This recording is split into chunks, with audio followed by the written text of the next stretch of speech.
Mary Kathleen Schleiss came into the world on November 11, 1949, in Champlain, Minnesota.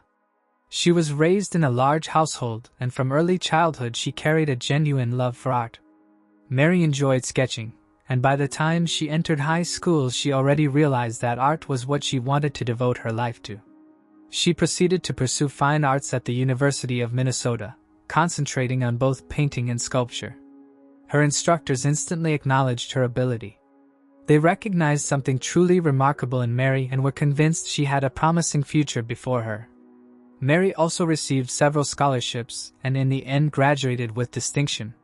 Her creations appeared in a number of exhibitions, which was quite a significant accomplishment for her at that time. She additionally spent some time abroad, became fluent in German and Danish, and even began studying Japanese. Following graduation, Mary continued pursuing her passion and traveled whenever possible. Since painting did not really provide much income, she lived modestly and tried to save whenever possible. She shared an apartment with a companion, and when she needed to travel from one city to another, or even to another state, she generally hitchhiked. At that time, hitchhiking was actually a rather common method of getting around. Public transit was not very dependable, and if you did not own a car, reaching another city could be a real difficulty. Buses were infrequent, especially in smaller towns. Also, in the 70s, hitchhiking did not carry the same grim reputation it does today. Stories about people disappearing or being attacked did not circulate as quickly as they do now. Therefore, most people did not think twice about it. On February 15, 1974, Mary was 25 years old and preparing for a trip to an art exhibition in Chicago. The route from Minneapolis was about 400 miles, so she was not planning to complete it in a single stretch. Her plan was to hitchhike first to a city called Madison in Wisconsin, then continue her way from there to Chicago. At about 10:30 that morning, she left her home carrying a sign that read, Madison, and headed toward the highway. Roughly 3 hours later, a man named Dennis was driving along a country road in neighboring Wisconsin. At one point, he turned onto a long dead-end road and noticed a parked vehicle with two individuals standing beside it, a man and a woman. As he passed by, it appeared they could have been quarreling or even fighting, though Dennis was not completely sure of what he saw. He kept going, but the scene stayed on his mind. A few minutes afterward, he reached the end of the road, turned around, and drove back. By then, however, the vehicle was no longer there. Still, something in the snow drew his attention, and that is when he realized there was someone lying at the roadside. Dennis did not get out of his car. Instead, he hurried home and informed his wife of what he had witnessed. Then, he asked his neighbor to accompany him, and the two of them returned together. When they arrived, it was evident that what Dennis had seen was indeed a person. It was a young woman, and there was blood on her clothing. They immediately drove to the nearest residence and called the police. When officers reached the location, they confirmed the young woman was already deceased. She had suffered multiple stab injuries, yet something did not seem consistent. There was not much blood in the snow, suggesting she had been murdered elsewhere and placed there afterward. Close to the body, officers found a man's hat, which they believed might have belonged to the assailant. Crime scene specialists also attempted to cast some tire impressions nearby, but the snow prevented the casting material from setting properly. There were no additional clues available, so the body was sent to the medical examiner for more detailed analysis. In the meantime, police interviewed their only witness, Dennis, hoping he could provide some useful detail. From Dennis' account, he had seen a slim white male, likely between 25 and 35 years old, around 5 feet 8 inches tall, with light brown hair. As for the vehicle, it was a small, gold-colored sedan, though Dennis did not identify the model or license number. Meanwhile, the examiner concluded that the victim had been stabbed approximately 15 times and had died from blood loss. There were also numerous defensive injuries on her arms, showing that she had attempted to resist her attacker. However, there was no evidence of sexual assault, which eliminated the most obvious motive. As they advanced with the case, the coroner finally succeeded in identifying the victim. It was Mary. After speaking with Mary's roommate, officers discovered she had been intending to attend an art exhibition in another city. The roommate also stated that Mary had carried her purse with her, but it was not present at the crime location. Knowing she left home around 10:30 a.m. and that her body had been located about 3 hours afterward, investigators were able to form a rough timeline. The drive from her home to the discovery site would have taken approximately an hour and a half, which meant it was very probable that the person who picked her up in Minneapolis was also the one who murdered her. Authorities created a composite drawing of the suspect based on Dennis' description and released it through the local press, hoping someone would identify him. Several tips were received, but none brought the investigation closer to the perpetrator. At the same time, detectives began to suspect Dennis himself could have been involved, and they had some reasons for that thought. Still, they knew for certain he had been on a remote dead-end road, and no one else had confirmed seeing the other man he described. Certain portions of his statement also seemed inconsistent. Dennis said he had gone to the store that day, and on his return trip, he decided to keep driving for a while. When questioned why, his response was peculiar. He explained that his dog had been in the car, and he thought she wanted a longer ride. The explanation raised quite a few doubts, particularly since Dennis had turned onto an isolated dead-end road that almost no one ever used. Another factor that aroused suspicion was Dennis' conduct. Upon discovering the body, he did not exit his vehicle. Instead, he drove all the way home to bring his neighbor back. While at home, he did not even call the police. That only happened after his neighbor personally saw the body. To investigators, it seemed Dennis might have been trying to build an alibi, or at least separate himself from the crime. Yet there were also details suggesting he might not have been involved. For instance, tire impressions on the road did not correspond with his vehicle. Still, detectives could not dismiss the possibility another car had simply passed before the killing. Authorities also could not locate any evidence placing Dennis in Minneapolis that morning, meaning he likely could not have picked Mary up at the start.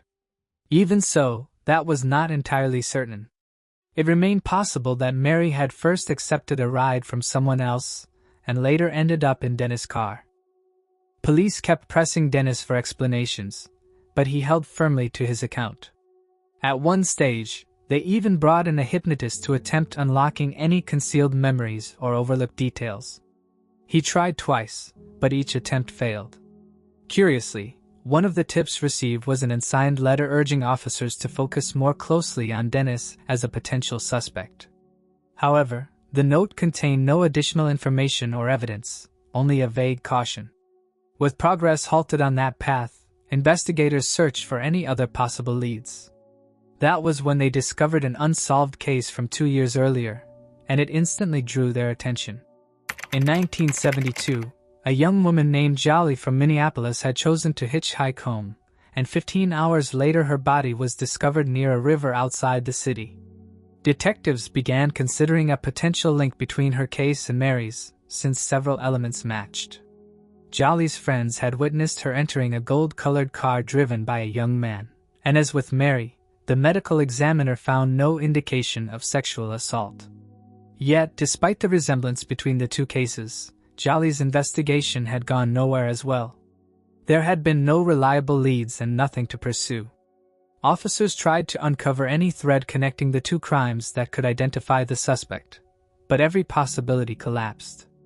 Over the following months, investigators examined a number of potential suspects, but none could be connected to Mary's murder.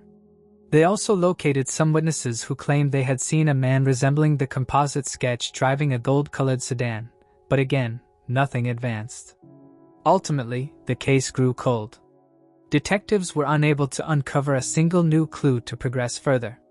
In the years afterward, the case was reopened multiple times, but each attempt reached the same stalemate. During the early 1980s, authorities developed a theory that Mary's murderer could have been a serial killer named Randall Woodfield. He had admitted to murdering 44 people and was serving life imprisonment. Most of his victims had been picked up while hitchhiking, which made him a logical suspect in Mary's case. Despite those similarities, officers were never able to confirm any definite link between him and the killing. In the following years, investigators pursued hundreds of leads that took them across nearly every state in the US and even into Canada. Still, they could not establish who had murdered Mary. Over time, Mary's case turned into a kind of local legend, particularly in the county where her body had been found. People began reporting out encounters with a young woman walking beside the road, attempting to hitch a ride. Yet whenever they looked away, she disappeared without trace. 2 fishermen declared they saw a similar-looking woman near a lake. They said she radiated with a pale white glow and silently stood at a distance, observing them. Later, a local woman stated that a murdered woman named Mary regularly visited her and spoke to her. Since the crime remained unresolved, those ghost stories eventually became much more famous than the real murder. Many individuals did not even know that behind the tales was an actual tragedy. In the early 2000s, as DNA testing became a common tool in criminal cases, detectives decided to attempt again to find genetic evidence of Mary's killer. In 1974, the medical examiner had discovered blood and skin beneath Mary's fingernails, likely from her assailant. That evidence was still preserved in storage, but unfortunately specialists were unable to extract a usable DNA profile from it. Nevertheless, there was one more possible lead. Remember the hat located near the crime scene? It had remained in storage throughout all those years, and inside were several short strands of male hair. Forensic scientists analyzed them and succeeded in developing a partial DNA profile, though once again progress stalled. There were no matches in the FBI database. However, it was not entirely futile. That DNA profile was sufficient to eliminate several suspects, including the serial killer previously considered, whose DNA had long been available. The investigation stayed cold for several more years, until late 2022, when detectives heard about a new DNA approach called genetic genealogy. Realizing it might represent their last opportunity to solve Mary's murder, they contacted a university laboratory in New Jersey that specialized in such research. The laboratory agreed to assist. The specialists began working with the partial DNA profile extracted from the hair inside the hat. The fact it was incomplete made the process far more difficult, but after a lengthy analysis of public genealogy databases and the construction of possible family trees, they finally identified a potential suspect, a man who fulfilled every necessary condition. The last step was acquiring a DNA sample from him. Detectives located him and asked if he would be willing to give one. He agreed. But to their astonishment, the DNA was not a match. Then, the analysts suggested another possibility. Perhaps the killer had been his first cousin. Detectives pursued that lead and obtained a second DNA sample, yet again, no match. The situation was perplexing. Both men were clearly close biological relatives of the murderer. That much was definite. But there was no one else in the family who could possibly fit as the suspect. At that point, experts proposed a new theory. What if the murderer had been adopted? That would explain his absence in the known family tree. The team searched through historical records to explore that possibility, and on November 4, 2024, they finally located what they had been seeking. From all the information gathered, there was a strong likelihood that the biological relative they had been searching for was an 84-year-old man named John Miller. Detectives began investigating Miller's past and discovered he had a daughter. They contacted her, and she consented to provide a DNA sample. When the results arrived, they were precisely what the investigators had hoped. The hair recovered from the hat at the crime scene belonged to her father. Thus, 50 years after Mary's death, officers finally revealed the identity of her murderer. Once the laboratory confirmed the DNA match, detectives went immediately to his residence. Almost as soon as they presented him with the DNA evidence, John Miller calmly confessed. He admitted that on the day of the crime, he had picked up Mary at the roadside and promised to take her to her destination. But after leaving the city, he began pressuring her for intercourse. When she rejected him, Miller drew a knife and stabbed her numerous times. Then he drove to that secluded dead-end road, intending to conceal her body in the snow. While he was pulling her from the vehicle, a man drove past. Panicked, he hurried back into his car and sped away, leaving the body at the roadside. The following day, He saw a newspaper story about the murder and felt relieved. The witness, he realized, had given the wrong color for his car. According to Miller, at that time he had been driving a light blue vehicle, not a gold one. Ultimately, he said he did not feel much of anything about his actions and had hardly thought of them since.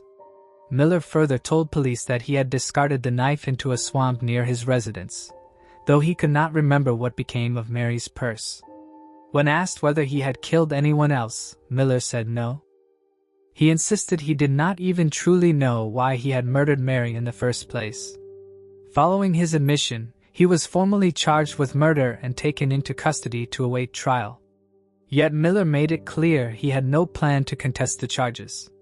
He stated he would plead guilty because he did not want a long legal process. As he saw it, he was prepared to spend the rest of his life in prison. So, at last, detectives succeeded in solving this complex case, even though it required 5 decades to achieve. Although Miller is now almost 85 years old and unlikely to spend many more years behind bars, the murder of Mary Schleiss has finally been resolved. Regarding Jolly's murder, Miller's involvement now appears doubtful. Considering he had been driving a completely different colored car then, it is very likely he had nothing to do with that crime. Still, investigators continue examining whether he could be tied to other unsolved murders, but so far, no connection has been established. If you found this case intriguing, make sure to like and subscribe. We upload new crime case videos every night. Stay tuned and brace yourself for what's coming next.